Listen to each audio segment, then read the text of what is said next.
ili tujue ni jinsi gani ya kumpata huyu mtoto. Lakini unavyonijia juu, maneno mengi haisaidii. Ushapotelea na mtoto na kukosa usingizi? Au ni unaongea tu kujiburudisha tu hapa? Nilikuja kufahamu tu mwanangu amepatikana au bado.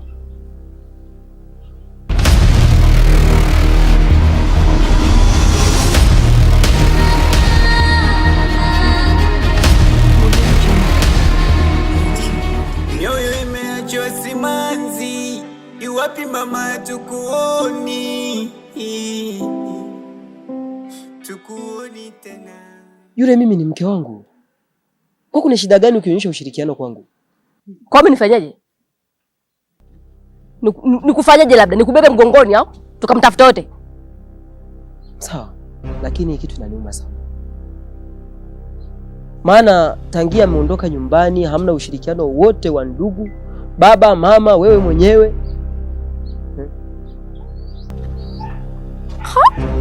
Mimi leo kukupa ushirikiano wewe. Sikia. Siku nyingine ukanikuta sehemu au tumekaa sehemu mimi na wewe, naomba ongelee swala la muhimu na sio swala kama hili. Upuzi wako siutaki. Umenielewa? Dada yangu, nisamehe. Nilijua tutafikia huko. Niwie radhi sana. I wish najua kabisa kwamba huu ni mzigo ni wa kwangu. Uliutaka mwenyewe ndio ubebe mwenyewe. Usitubebeshe si mzigo wako. Tena siku nyingine usikarudia. Usije ukarudia. Umenielewa? Kiona kile kidevu hicho?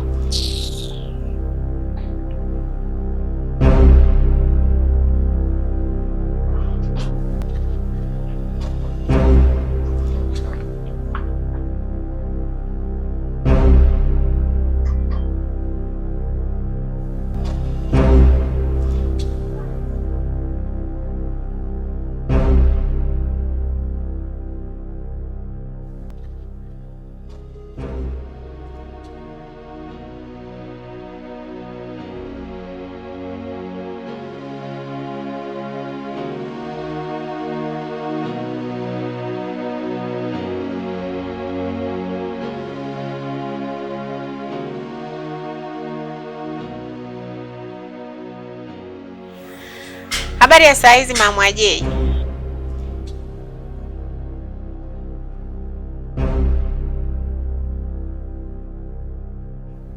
Mama Ajei, sina kusalimia mdogo wangu. Hivyo salamu ni muhimu sana kama binti yangu. Tatizo la Mama Ajei ndio imekuwa hata salamu mimi na wewe ikosekane. Oh. Unachukulia kwamba ni tatizo dogo, si ndio? Kwa sababu unaishi na familia yako huko ndani, kwa hiyo unaona la Mwajei ni simple. Halikuumizi kabisa wewe. Mama Ajei, hayo mambo ya Mwajei sio ya kuchukuliana hasira. Inatakiwa tuelewane, tushirikiane ili tujue ni jinsi gani ya kumpata binti yetu. Wewe nahisi hujui uchungu wa mtoto, si ndio Kwa sababu wewe familia yako yote unayo na ndio maana huwazi. Wala uchungu unaosikia mimi huwezi kujua hata siku moja. Usiwe mkali design hiyo Mama Ajei, hatutafika. Sisi ni watu wazima, inatakiwa tuelewane ili tujue ni jinsi gani ya kumpata huyu mtoto. Lakini unavyonijia juu, maneno mengi haisaidii. Ushapotelea na mtoto na kukosa usingizi? Au ni unaongea tu kujiburudisha tu hapa? Nilikuja kufahamu tu mwanangu amepatikana au bado.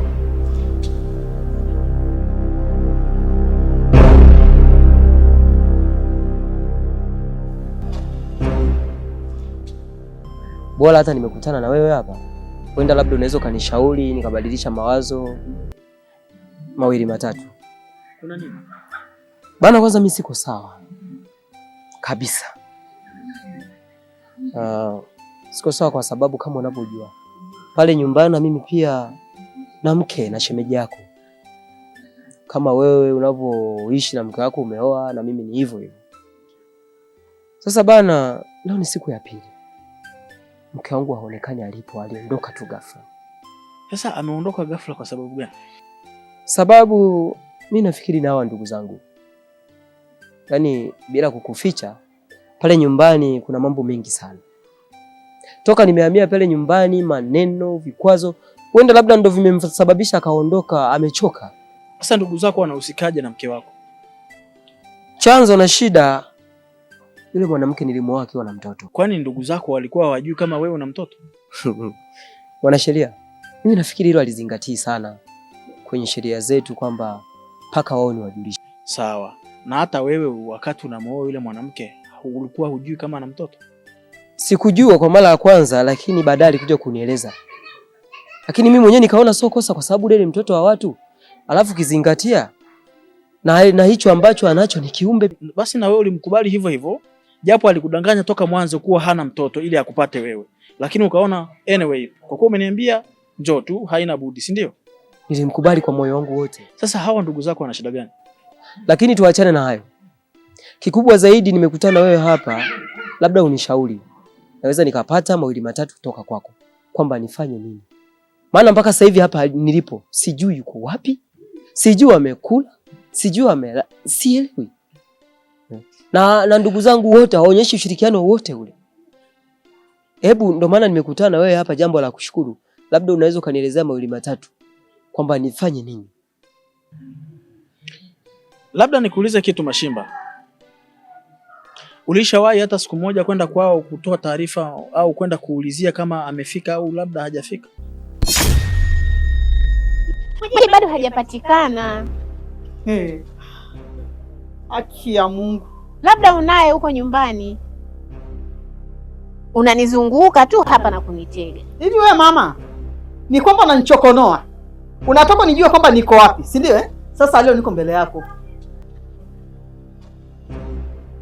Leo niko mbele yako. Hii ni mara ngapi naambia kwamba Mwajei nimemficha, si ndio Mimi nikichaa kuja kukuzungukia nyumbani kwako, si ndio? Hebu punguza jazba, ili tujue hili tatizo tutalitatuaje. Ushirikiane mimi na wewe. Ni siku gani ukapiga hatua yako 1, 2, 3 kanifuata mpaka nyumbani kwangu ukasema tushirikiane? Au kwa sababu mimi ndio na shida nikakufuata nyumbani kwako, si ndio? Kama kweli ungekuwa na uchungu ulinifuata. Mimi ndio nafahamu Mwajei alipo, si ndio? Inaweza ikawa kwa sababu wewe ni mzazi wake. Umemfanyia mwanangu figisu zote akaondoka. Leo unataka kunigeuka. Sasa mimi huwa sigeuki kijinga. Ninachokueleza kitu kimoja. Naondoka. Endapo mwanangu hatapatikana, hapo ndio mtajua kwamba mimi nikoje. Sawa ndugu yangu? Nimekuachia huko.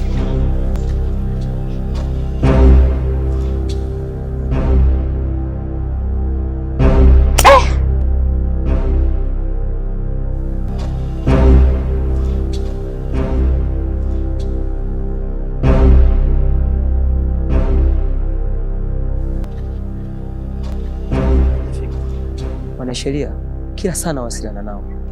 Polisi nimetoa leo asubuhi. Kwa kila sehemu taarifa zake zipo kabisa. Cha kwanza umefanya jambo jema kutoa taarifa kwao. Pia kutoa taarifa polisi. Wakajua kwamba kuna mtu anatafutwa. Na kingine hapo umejivua, hata kama kuna jambo lolote baya la tuombi, lakini inakuwa kwako na msaada, yani unakuwa haupo sana, yani hautobezi sana kwenye tatizo. Kingine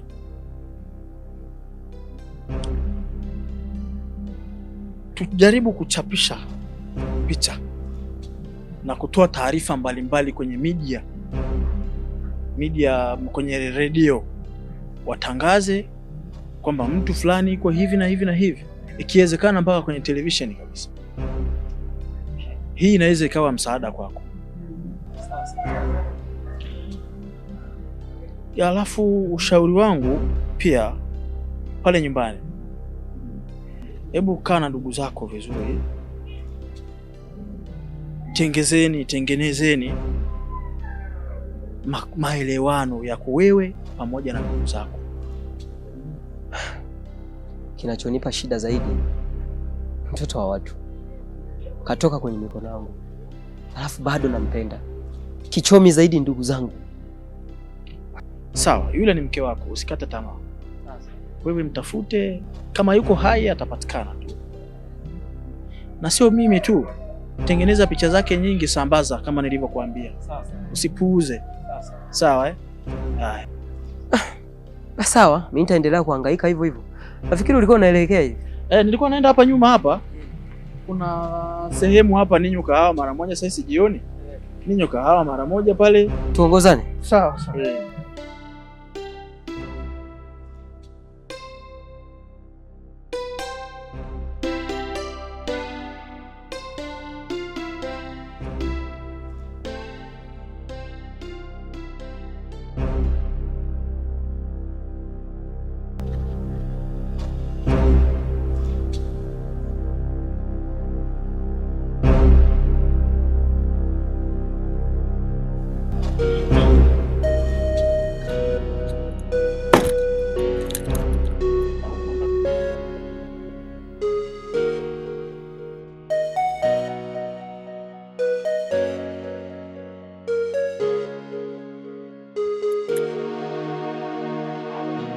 Wewe ingiaje kwa watu bila kugonga hodi? Hebu toka nje bwana, hebu toka kuniharibia kazi yangu. Toka nje. Wewe nani? Wewe ni nani unanizuia kuingia katika nyumba yangu? Kumbe hapa ni kwako? Mama yangu, naomba unisamee mama yangu, nitake radhi mama yangu. Nitake radhi kijana wako.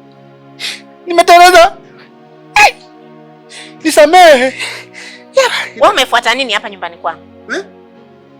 Mama mimi kikweli mimi nimesaidiwa. Mimi nimetokea gonga ulimba karibu na asubuhi huko. Sijui huko hayani kwetu huko. Kwa hiyo toka jana nimefika hapa. Sasa toka jana nilipofika hapa nikawa sinafanyaje? Sina darogi, maana huko nimekuja kufanya kutafuta maisha. Kwa hiyo umeambiwa mimi nalea watu ambao wameokotwa huko wanaletwa hapa kwangu. Mama hapana, sijamaanisha hivyo. Sio. Kuna kijana kanileta hapa. Yaani kuna kijana toka jana kanisaidia. Sio? Toka jana kanisaidia. Kwa hiyo yaani ni kama nimepewa hifadhi tu. Yaani maana mimi ni mtu ambaye nilikuwepo kwa sina darogi, yaani sieleweki. Sio tunaelewana? Kwa ndo yaani ni kama nimepewa yaani hifadhi, yaani tunaelewa. Na mimi napo unielewa. Kwa hiyo kuleta hapa ndani ni kichepe. Kichepe? Sio bana, sio sidhani. Jina lake yuko humu ndani, jina lake kama shamba, sijui shamba. Yaani lipo kwenye mambo ya vilimo. Nataka kuendana. Au atakuwa ni mashimba ni? Mashimba humo. Tunaelewana? Mashimba. Kwa hiyo mashimba ndo kakuleta hapa ndani, si ndio? Toka jana kanisaidia mamangu, tumekuja jana usiku. Hebu nipishe mimi. Na ngoja nikapambane na huyo mashimba huko ndani. Shaka nyaga. Yaani naposikia kuacheka ndo hapa tayari nimeshaka.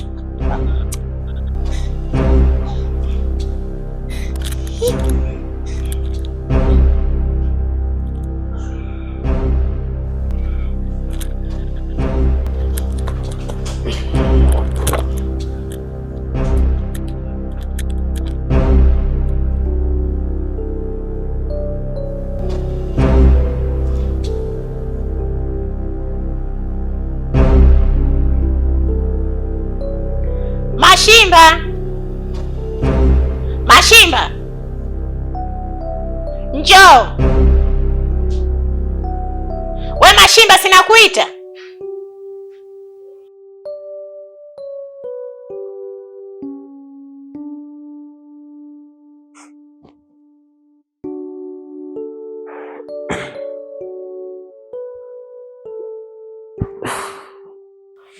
Amasho. Marahaba, umeshindaje? Salama, sijui. Salama za kazi. Nzuri, vipi toka? Ni salama tu. Pole. Asante. Unaendeleaje mwanangu? Maana toka majuzi hatujaonana. Na mimi jana sikuwepo hapa nyumbani. Mimi niko poa, Mungu anasaidia. Halafu kingine, mbona nimeingia hapo getini nikakutana na kijana simuelewi. Ananiambia eti wewe ndio umemleta hapa nyumbani. Lakini yani kitendo cha mimi kuingia tu kwanza kanikurupukia. wewe ni nani unaingia tu? Nikamnasa kwanza kibao. Anaongea maneno hata hayaeleweki. Sijui karibu na asubuhi, sijui nini. Yaani kaongea maneno mengi. Nikamuuliza wewe nani kakuleta hapa nyumbani? Akaniambia sijui nini. Nikamwambia umeletwa na Mashimba, akaniambia ndio. Ina maana mama umempiga kijana watu? Nimemnasa kibao ndio. Shida? Anakuja mimi ananishika ananiambia nani kakuruhusu kuingia hapa nyumbani? Nikamwambia mimi nani kaniruhusu wakati hapa ni nyumbani kwangu? Sawa. Hamna shida. Maana naona hii familia sasa nyie ndio watu wa kujiamulia. Si ndio? Umefanya mpaka mke wangu kaondoka. Na huyu kijana sasa umeshampiga tayari. Siku ya kwanza tu. Haya mke wako yanaletwa na nini? Mimi nimeongelea swala la huyo kijana nilomkuta hapo kitini. Sijaongelea masuala ya mkeo. Halafu kuhusu kumleta huyu kijana sio jambo baya, ila unamjua kiundani zaidi? Nimemkuta huko mtaani nikamuona na shida na ana uhitaji. Kwa hiyo nikaona kwa kuwa na kazi za hapa zipo ndogo kuna shida. Au mama Kizo ulishagazoea tu mimi kuninyanyasa, kuniona sifai. Si ndio? Lakini huyu kijana mimi simuelewi. Utakuja kuleta watu ambao pengine ni waizi, huwezi jua kuna mpelelezi. Unajua kuna mtu mwingine anaweza akajifanya hamnazo vituko, kumbe vile ni mpelelezi, huwezi kujua. Hiyo mama haihusiki. Mimi ndo nimemleta, haihusiki. Na likija likitokea la kutokea, utahusika nalo wewe. Mama nishawazoea. Maana atatoka dogo aendage shule yule kidonyo ndo alikuwa mwiba hapa nyumbani.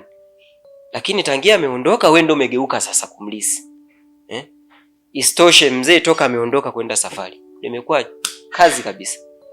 Haya, nitasema nini? Nimeshamleta basi mwache. Na kama utaweza kumwangalia muangalie. Sawa? Kama na mimi utaweza kumdhalau kama unavyonidhalau mimi, sawa, lakini uko ukijua yule sio Mwajuma. Yule ni kijana wa watu. Kwa hiyo babako angekuwepo, angekubaliana na hili ulilolifanya, kumleta kijana bila taarifa hapa nyumbani, kijana mwenyewe haeleweki. Na babako akija mimi nitamwambia kwamba huyu kijana wewe ndio uliomleta hapa nyumbani. Kwa hiyo lolote litakalotokea kama ni baya, utahusika wewe. Kuna kingine mama ulichoniitia au ni hicho tu?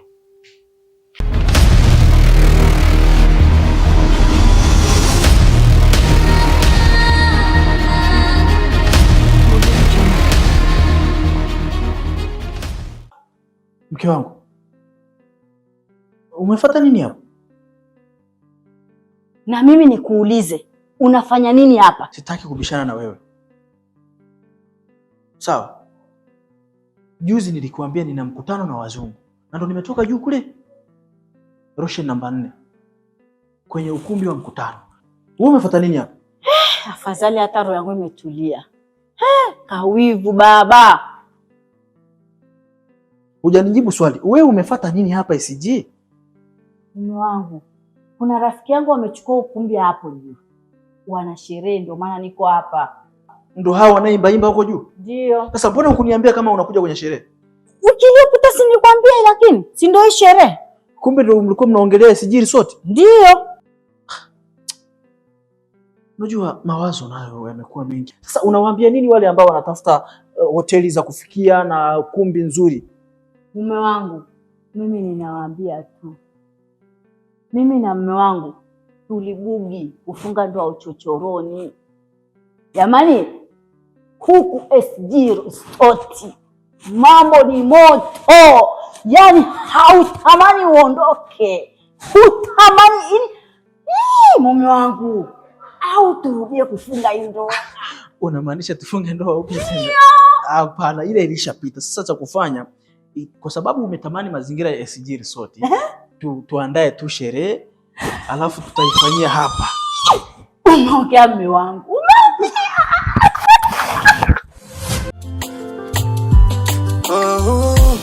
Tamaa mbele, mauti nyuma, hivyo nifunzwa na wazazi. Atacha watu siwezi karibia, naogopa nitaja umia. Na ndugu na mapesa yao hawataki kunisaidia, pembeni na vicheko vyao hawakutaka kunisikia.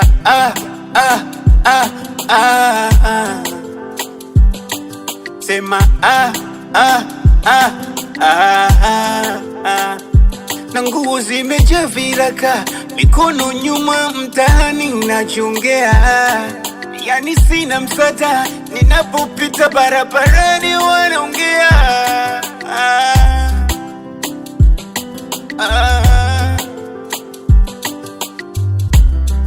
Natamani usiku iwe mchana na mchana iwe usiku, ila somumba yatapita, ni majaribu au nimerogwa.